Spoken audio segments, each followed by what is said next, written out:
நான் நிறைய இடங்கள்ல சொல்லியிருக்கேன். நாங்கள் எங்கள் பயிற்சிகள்ல இருந்து போனவங்க ஒரு பெரிய தோட்டம் வாங்கிட்டாங்க. அவங்க சொன்னாங்க, அவங்க 2 பேரும் ஐடியில் தான் இப்பயும் இருக்காங்க. அவங்க என்ன சொன்னாங்கன்னா, நாங்கள் டெரஸில் கார்டன் பண்ணோம். எதுக்குன்னா அவங்களுக்கு அந்த ரிலாக்ஸ் பண்ணுறதுக்காக, மன ரீதியாக அமைதிப்படுத்துறதுக்காக பண்ணலான்னு பண்ணாங்க. ஆனால் இன்றைக்கி அவங்க குழந்தைங்களுக்கு சாதாரண ஒரு 60 வகையான விதைகளை தொட்டு பார்த்தே சொல்லுவாங்க. அது கீரை விதைகள் 10 வகையான கீரை விதைகளை பார்த்தே சொல்கிற அளவுக்கு அறிவு வந்திருக்குன்னு இன்றைக்கி சொன்னாங்க. இந்த அறிவு தான் இந்த சமூகத்தில் பரவலாகணும். அது மாதிரியான விஷயங்கள் இந்த வீட்டு தரம் எடுத்துகிட்டு இருக்கு.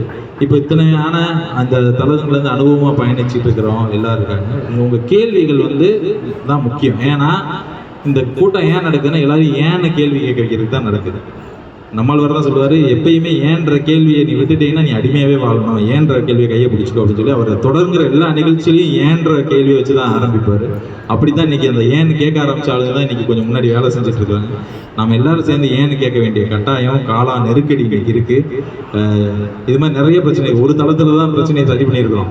இன்னும் நிறைய இன்றைக்கி அரசாங்கம் இப்போ 3-4 நாளைக்கு முன்னாடி அறிவிச்சிருக்காங்க, பள்ளிக்கூடத்தில் இருக்கிற பிள்ளைகளுக்கெல்லாம் பெற்றோர் அனுமதி இல்லாமல் போட மாட்டோம், போடக்கூடாதுன்னு பள்ளி கல்வித்துறை அறிவிச்சிருக்காங்க. அதுக்கு காரணம் தோழர்கள் இல்லைன்னா உங்க பிள்ளைகளுக்கு சொல்லிட்டு போயிருப்பாங்க. இன்னைக்கு அதுக்கு காரணம் போராடி களத்தில் நின்று இவ்வளோ அவமானங்களையும் இவ்வளோ பிரச்சனைகளையும் இத்தனை சிறையும் பார்த்து